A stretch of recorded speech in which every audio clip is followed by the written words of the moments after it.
Okay, so for a little over 20 years, I'm doing this work, working with teens, and I've been a parent now for 19 years, and I've learned a great lesson, I think, from all that experience, and that is I'm still not sure if I'm ready to have any children. So I was talking to my wife, and we had a special moment alone, and we wasted it by discussing our kids, which always ruins a good moment. And I said, you know, I'm speaking next week at this parenting thing, and all I want to say to them is that being a parent is amazing. I don't mean like it's fun, amazing. It's like the stuff that parents do is amazing. So a lot of people in this field are, you know, they're making it difficult on parents. So you got to do this right, you got to do that right. But I said, I just want to tell everybody about what I think of parents. And my wife's like, just tell them. And so I just want to start by saying, every one of you is amazing. You're amazing for doing all the carpools. You're amazing for taking that extra job to pay the tuitions. You're amazing for every single time you've loved your kids and they didn't love you back. Every single thing a parent does is amazing. And too many parents are spending time blaming themselves. And I've worked with hundreds and hundreds of parents, and they're all incredible people who want to love their kids and take care of their kids.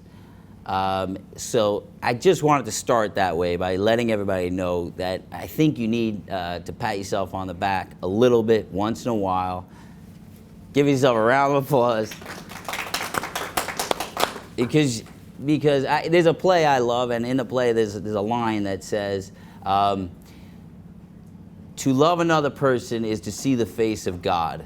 And there's a lot of truth to that, because, you know, love is a godly idea. But I really think the line is not right. I think to be a parent is to see the face of God. To understand, to love someone unconditionally, only a parent can understand that. And I don't think any other relationship that exists could understand that idea. So, Yasher Koach for being parents and doing the best and being amazing. That's first of all. Okay. So, with that, I work. Most of my work is in Our Place, and specifically with addiction. If you don't know what Our Place is, come over to me afterwards. I'll tell you all about it. I'm assuming most of you do know what Our Place is. So, one of the benefits of my job is that people come over and ask me, so what is it? What's the problem here? What is it? Because they're ADD, ODD? Is it parents are too strict on religion? Is it do they have depression, anxiety? Do they and abuse, neglect, molestation? I mean, they always have. Everybody who comes to me and asks me these questions kind of says, these are the things that are happening with my kids, and what is it? Is this the reason why it's happening? And the answer is yes. That's why it's happening. Every one of these kids that we're dealing with has gone through something very, very difficult in their life. I've worked with hundreds, maybe thousands of addicts at this point, and I have never met an addict who had a perfect childhood where they were like, yeah, it was all right. And I don't know why I'm an addict. They may say that to you in the beginning, but if you get to know them a little better and they get to express themselves a little more, they'll tell you that there were some horrific things that happened in their childhood. So the answer is yes. This is what, when you go through really difficult challenges, you could end up this way. But I don't think it's really the right question to ask, and I don't think it's really, I mean, even though the answer is yes, it's giving you such a small piece of the puzzle, it doesn't really give you the answer. And I even as I was walking in the hall outside, people were saying, oh, that would be great if you could actually explain to us why this happened. You're like, it's like the unicorn, like, really, could you explain it? So I just explained it. It's because they went through difficulties. But we all know that's not true. And the reason we know, and a parent once came to me I was working with his son, and his son was addicted, and the parent was furious, like fuming, and he said, I don't understand. I went through much harder challenges than my kid did. My life was terrible. And my kid had a difficult life. He had some things go wrong, but I'm doing all right. I have challenges, it's hard, but I'm doing fine. So why can't he just get his act together and get out there and do it? And whatever happened with that father, I'm not go into that, but this guy, he's asking the right question. That's the real question. The real question isn't why it's happening to the kids. It's why do we have so many people in this world who have gone through all the same exact challenges. They've been molested, they've ADD, ODD, whatever you could, whatever, ADHD, you could come up with any name or any initial you want. They have all of it.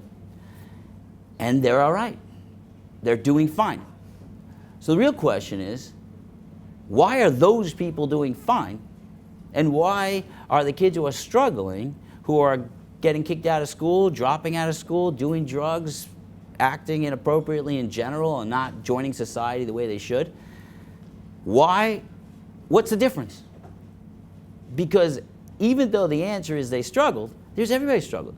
I'm looking around this room, I could guarantee that so many people in this room have struggled, some of the things I've even said, and much, much more. And you're in this room, and you're at a conference, working on yourselves. You probably have homes and cars and families, and you've made it. You've done all right. How is it possible that you've made it and some of these people have not?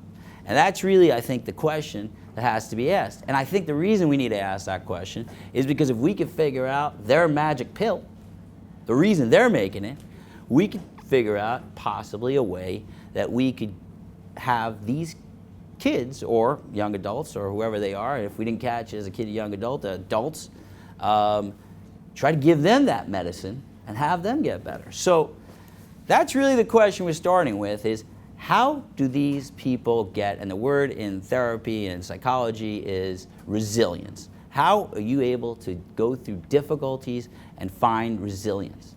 And this has been the work that I've been doing for as long as I'm doing the work. I'm out there trying to give these guys resilience. I don't want to make it easier for them. I don't want their challenges to get easier. They're not going to get easier.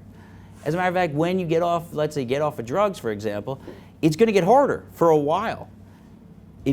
I don't want them to stop having challenges. I want them to be able to deal with their challenges like all of us in the world. So we have to find out what's the problem. And that's what we're here to talk about.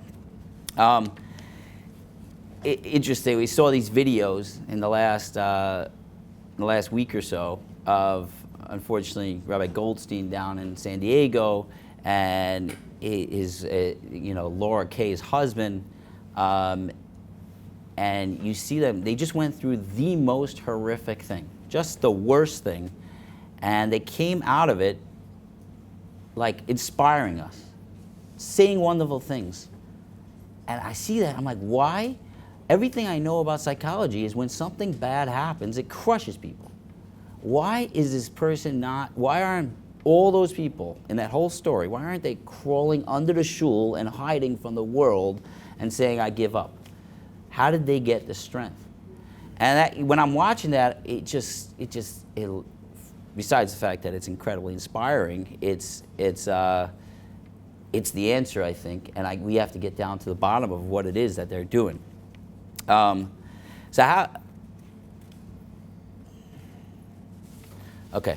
So my Rebbe, when I was in Eretz Yisrael, and I stayed very close to him until recently, Rabbi Price, he just passed away about a week and a half ago, and I was thinking about his lessons that he's given me, and he had told me when I was younger that in life there are 3 steps to everything, and everything you go through.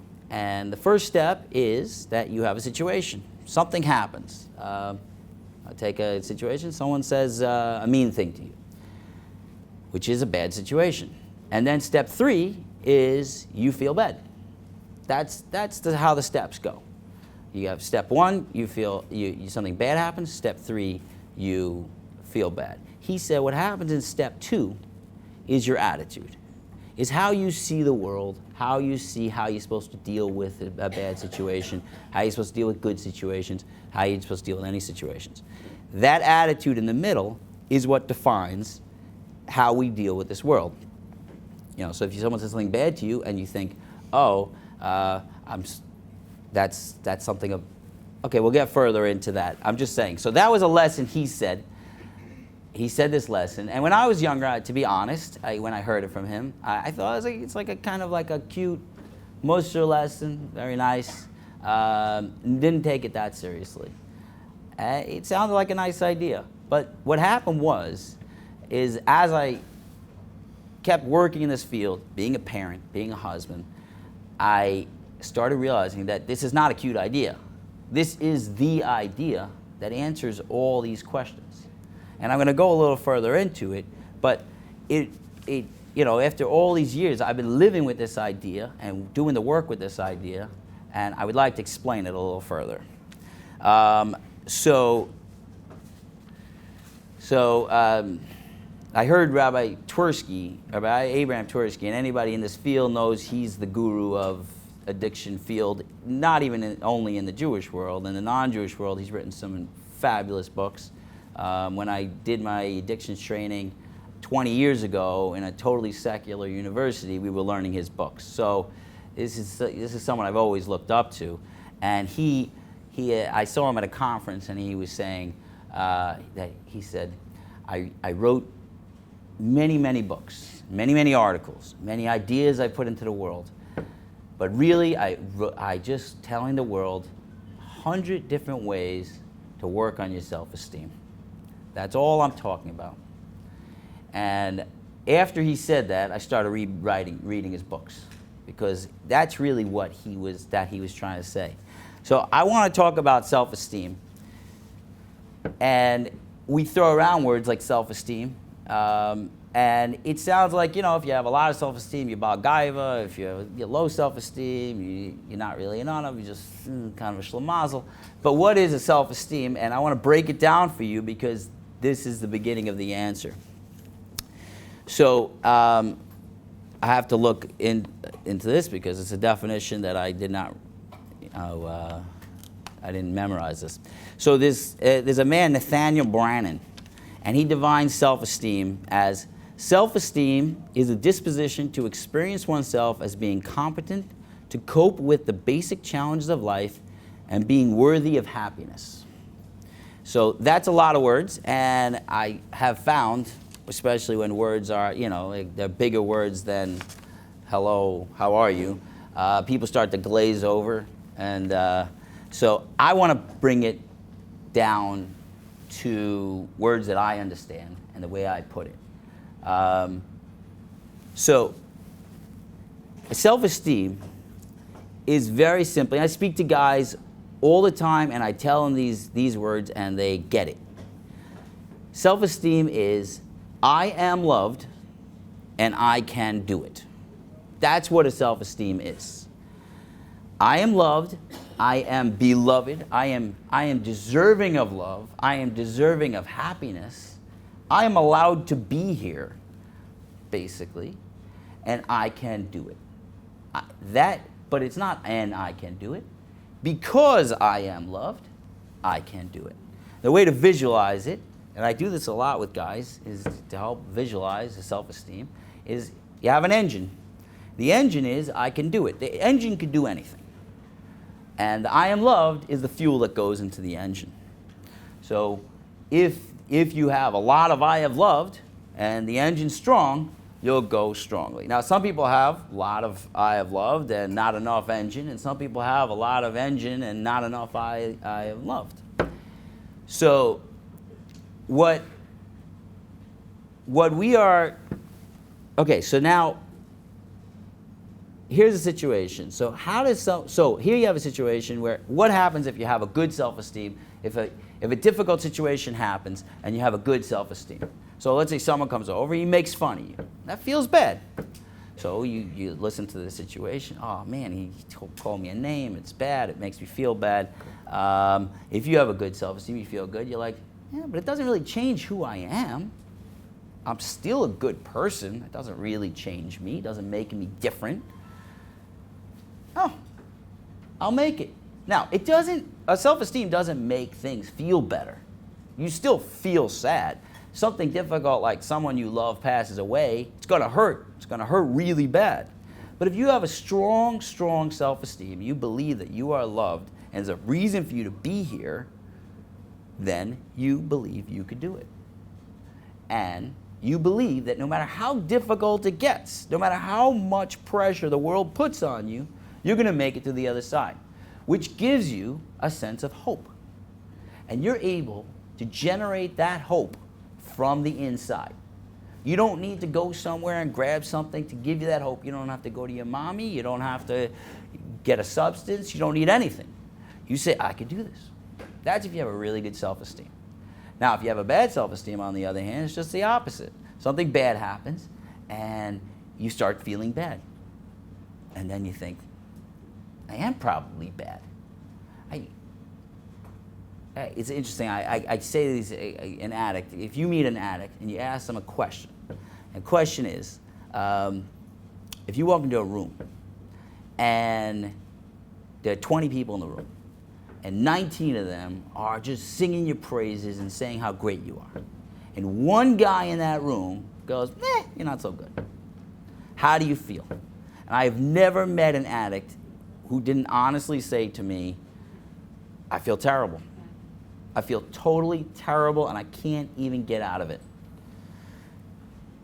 That is when you have a terribly low self-esteem, you do not know how to internally generate comfort and encouragement. Comfort is coming from I am loved, and encouragement is I can do it. And that's going to sound a lot like, and that's my next thing, is how is self-esteem built? How do you build self-esteem? When a kid is born, they're not born with self-esteem. They're just born. As a matter of fact, they don't even know they have a self, according to most psychologists.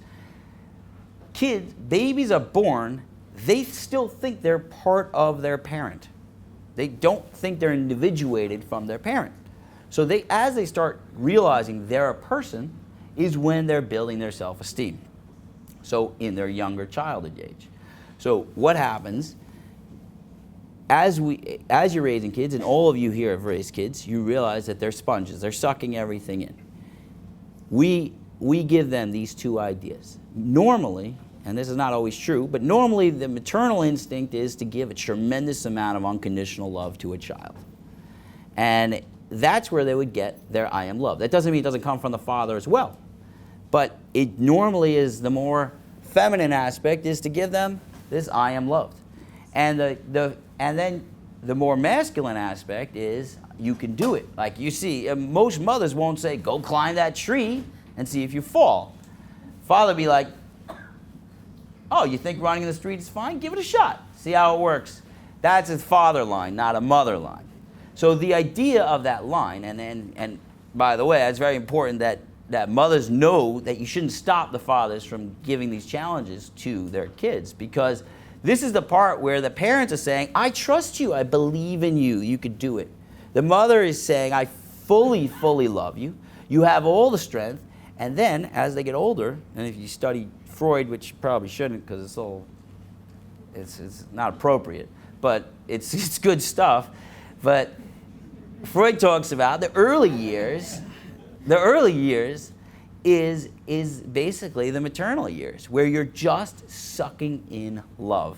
And then the further years, as a kid, you have situations where a kid is, crawling out of the room and they're looking back to see if they have permission to go out of the room, and the fathers go, go, let him go. And the mother's like, no, bring him back. And so you have this situation. If you have the right balance of these two things, and most people do have the right balance of these two things, then you grow up with some form of self-esteem. And I want to be very clear with self-esteem. the idea of people having a very high self-esteem and having a very low self-esteem is very, very rare. Most of us have a self-esteem somewhere average. So if this self-esteem scale is 1 to 10, and 1 is the absolute worst self-esteem, and 10 is the highest, so most people are somewhere in the like 4 to 7 range.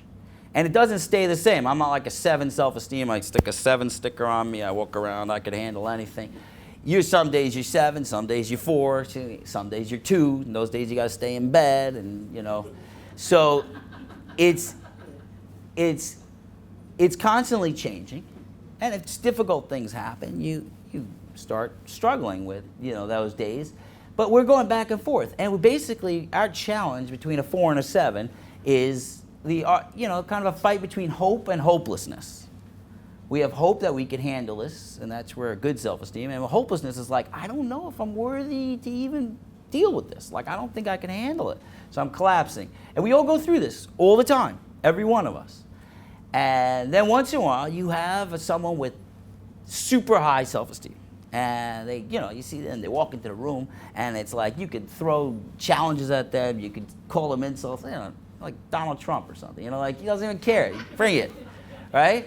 So he doesn't care. And those people, I like to call them that annoying guy who can never understand me ever. That's the really high self-esteem. It's very rare, very rare. On the other hand, it's also rare to have a very, very low self-esteem. But that's the people we're talking about. What we're talking about, and especially when it gets to the level of addiction. So I do this with the guys all the time. Basically, you have 2 scales. You have the self-esteem scale and the addiction scale. So I believe that everybody on some level is addicted to things in this world. And what does it mean, addicted? It means we're using outside things to make ourselves feel better. If that wasn't true, Netflix would have been out of business a long time ago. We all are dying to comfort ourselves with outside things. And we see it happening in the world. But we don't see people throwing away their lives for this stuff. A guy will go around on the weekend, he'll get a little shicker, and he'll feel good about himself, and he'll move on with his life. Or you do it a little bit more. But that's in general, we're all doing it on some level because we don't feel good, and we like to use these outside things to make us feel better. But as your self-esteem goes down, your addiction level starts going up. If you're a 1 self-esteem, you're like a 100 addict. And I've never heard this explained to me this way, so I think it's a new idea, because nobody said this. Because everybody wants to believe that addiction is some miracle, some magical thing that this guy is stuck with addiction, that guy's stuck with addiction, and they just got it, and they're born with it, and it's hereditary. But every single guy who is an addict will perform as if he has an incredibly low self-esteem. And what does it mean when you have a low self-esteem? You're out there. I'll back up with addiction. I believe all addictions, if you really go further back in their life, you'll understand that addictions are almost always people addictions first. And what does that mean? It means that I don't feel good about myself, so I have to make everybody in the room love me. And if not everybody in that room loves me, I don't want to go to that room. You'll find a lot of addicts early on in life, they would skip school because it was so uncomfortable. The teacher doesn't like me, that Rebbe doesn't like me, I can't go there. Or if any friendships are very, like if the guy doesn't love you every minute, you can't handle it. So you'll start seeing this even in a younger age. But they'll always be incredibly big people pleasers. Even my addicts, when they get better, I always encourage them to go into things like sales and go into like marketing, because they know what everybody in that room wants. Every addict I deal with, at least when they're sober, are the most charming people you ever meet in your life. They have figured out what is wanted in the world. And they go and grab it. Now what happens is when you're addicted to people, it is exhausting because people don't behave. They don't act the right way to give you what you need. So you walk into a room, you try to charm someone, and they're not charmed. So now what do? What ends up happening is that addicts at some point discover what they're going to be addicted to. And what is that? and this is a fascinating thing. I speak to addicts and I ask them about the first time they used the drug or the alcohol or whatever addiction they have.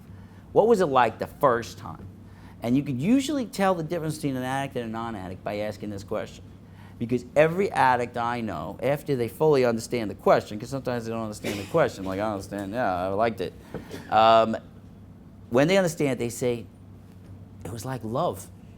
It was like I was finally accepted and I was all right. I felt like I was all right. The world was normal again. And I felt it was like a love affair. It sounds like someone who found this bashert. Because all of a sudden they found something that they could control to make them feel better. If I take this pill, I will feel better. I don't need this guy to like me. And that's, by the way, when you see addicts stop. I gave a speech at a school, at a graduate school the other day, and I had said something similar to this, and one of my volunteers at our place said, I don't understand. He's an intern by me, but he was in that graduate school class. So he said, you just said that addicts are always very charming. Like, every addict in our place is not charming.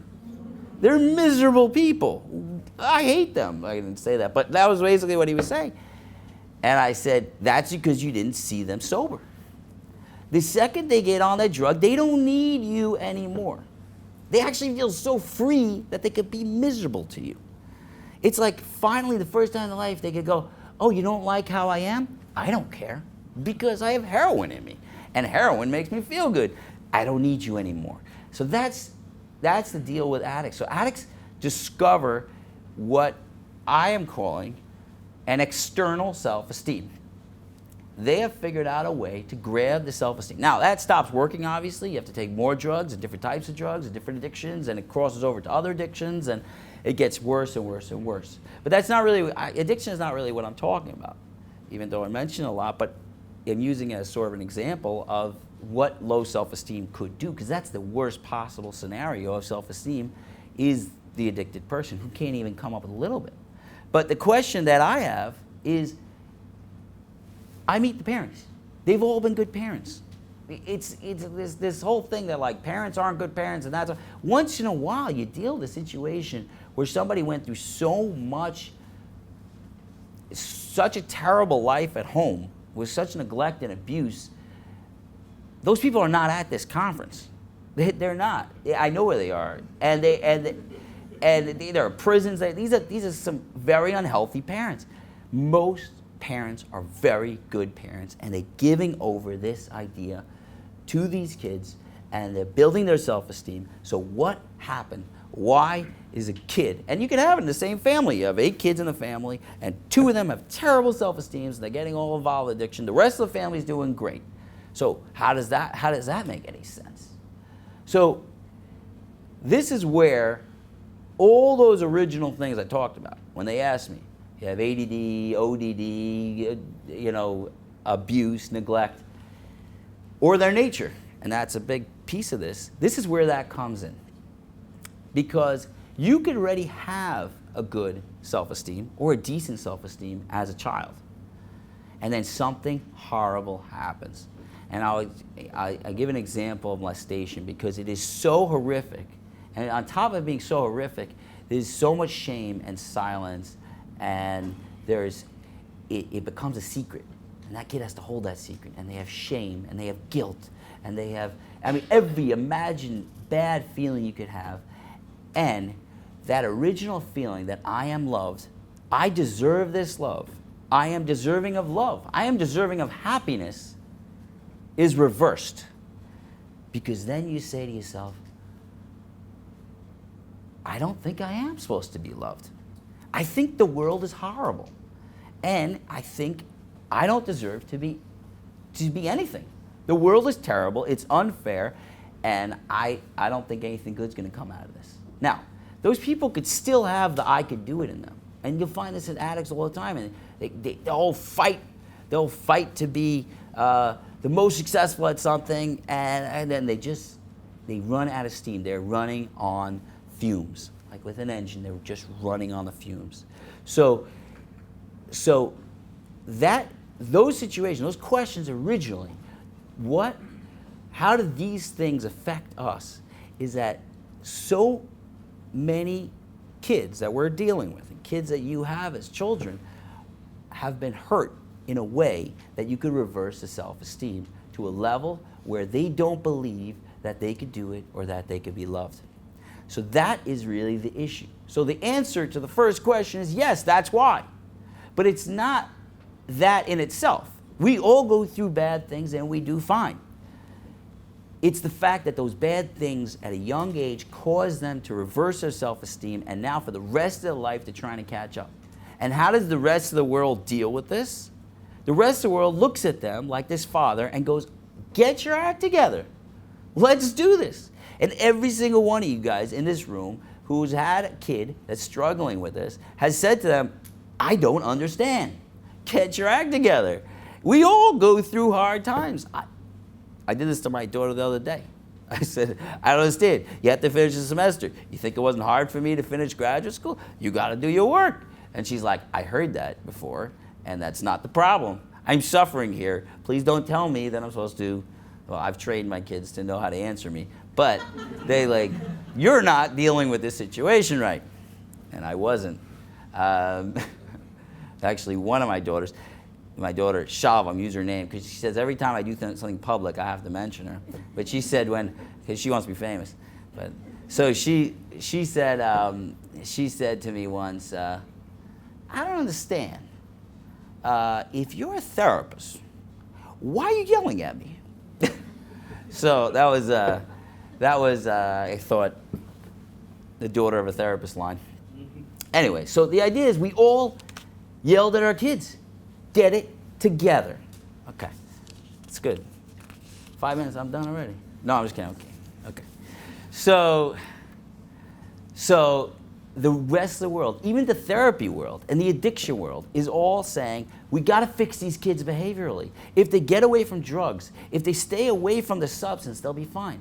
But if you don't fix the core self-esteem issue, that core self-esteem issue, it doesn't matter how much treatment you do about teaching them, because if you can fix all drug problems by just taking the drugs out of the world.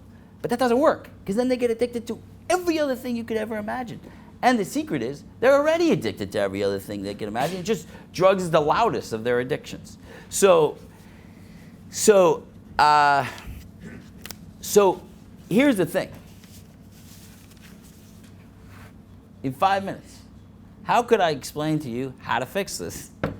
Well, the good news is that most of you know about twisted parenting, and Avi fish off. So for years in our place, and Avi as well, I've been yelling and screaming that you got to get down to the core of the issue. And this is the core of the issue. As I was writing this, I wrote down a line that I said, the art of reparenting your kids.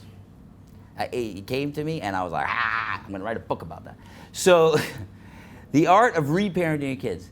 Basically, when you're dealing with someone who is at a place where their self-esteem is so low that they can't produce good feelings from the inside, so that they can't handle the world, we have to rebuild them as if we're starting over when they were babies. And I tell my addicts all the time, you guys are big babies. This addict said to me, I want to go and do a job and work till 9 o'clock. I'm like, you're 6 months old right now. Wait till you're 2 and then we'll give you the better job. And he's like, that sounds insulting, but I agree. So so what we have to do is we have to re-implant the idea into these addicts that they are fully loved, they're supposed to be loved, they're able to be loved, and until they get that, and it may take years, until they get that idea, they are never going to be able to do it. You will send them to 1,000 rehabs, and they will walk out and they will go, I'm never going to look at drugs, I'm not going to talk to friends with drugs, and I'm not going to drive my car, and I'm not going to call my cell phone, and I'm not going to, a million things that they're not going to do, and 2 weeks later, they're back on drugs. And what happened? Because they never got the tank filled up. And I mean, this is why in the 12-step program, they're very focused. The first 3 steps are just about God loving you. They don't start with doing work. They actually say you're completely powerless. What is completely powerless? A baby. A baby is completely powerless. You don't have any power except that you have nothing inside. And you need to let Hashem go into you and fill it. And you got to let the people that love you and the parents and every addict, when I deal with them and they have parents and families that love them, their chances of getting better are 1,000-fold. 1,000-fold. I could almost predict they're going to be all right. And everybody's, oh, the statistics are 20%. It doesn't mean that, because most addicts' families have dropped them. And that's why statistics are completely different. I actually, luckily, got to run a sober living for several years. And we're opening again, Mitzvah Hashem. But sober living was built on these principles. Most sober livings in the world are built on the principle of you come in, get a job, go do it, go to this, do this, do this. And what happens is their tanks are still not filled up. So it'll work for a time because there is support and there is stuff. There is a touch of it. Our sober living, when we ran it, and it was such an incredibly beautiful experience for me because I was able to do what Avi's been preaching and what we've been preaching for so long, and we just love them. As a matter of fact, my staff, who was so frustrated because they got their training from more traditional rehab programs, and someone make a trouble. Oh, this guy didn't make his bed this morning, right? And I would say, oh, why? And they would be like, well, he's a troublemaker, blah, blah, blah, blah, and he's yelling at people, he's fighting with people. I'm like, oh, he must be doing really poorly. Okay, so now your staff, and they hated bringing things up to me because I'll be like, okay, you need to spend an extra hour with him tonight, and you have to help make sandwiches for tomorrow's lunch, and I'm sending everybody out to do all these different things. And they actually started calling it aggressive compassion. That was my technique, aggressive compassion. Because a healthy person wants to make his bed. And a healthy person wants to go to work. And a healthy person doesn't want to yell at his roommate and say terrible things. Healthy people want to live good lives. I've never met a person who doesn't want to grow and be better. I haven't met them. They can't do it. They don't believe they could do it. And they can't do it. So I think it's important that, and this is, I'm finishing up with this, but first of all, I want to thank everybody here because a lot of people here, I've gotten a chance to be part of their lives, and I'm so awe-inspired by people, especially following the Avi's method. And they're so lucky because they're so lucky because most of the world would have no idea what I'm talking about right now, and they don't. I get a lot of arguments. What are you talking about? But anybody who sat there and changed their idea, their paradigm in their head, this kid needs full love right now until he's ready to start making a move. And when he's ready, he's going to let you know because he's been wanting to make a move. As a matter of fact, people doing the Avi Fishoff method, very often the kids will come to me and be like, I'm ready to go. Why are they still loving me? Blah, blah, blah. Let me go. And because you're not really ready to go, because when you're ready to go, you'll go. That's what happens. And you make the move. You're going to find a therapist. You're going to ask for someone to help you. You're going to go, I need to go to rehab. I got to go because I don't know. I'm going to my sibling's wedding and I can't believe that I look like this. I want to get my life together. And they'll go out and get better. So if we change this paradigm and say we're going to reparent all these kids, and it's not just the parents, it's the community, it's the shuls and everything out there has to join in and say if somebody is at this level of low self-esteem, that he's stooped to the point where he's using addiction to make him feel better, every single one of them needs unconditional love. That's what they need. And then they're ready to make the move. And it blows everybody's mind when it works because it keeps working. And I give all you a bracha, and some of you in all different levels of doing this method, I give you all a bracha to see the success that it does happen. It happens, and I get to see it, and I love seeing it, and I get phone calls from these guys, and they stay in touch with me. I get phone calls from guys from 20 years ago. hundreds of guys are staying in touch with me. It's unbelievable. They're doing great. And people do well. But you need to understand this idea that they have to feel I am loved and I can do it. And I'm going to say to you guys the same thing. You're loved and you can do it. Thank you. Chavez.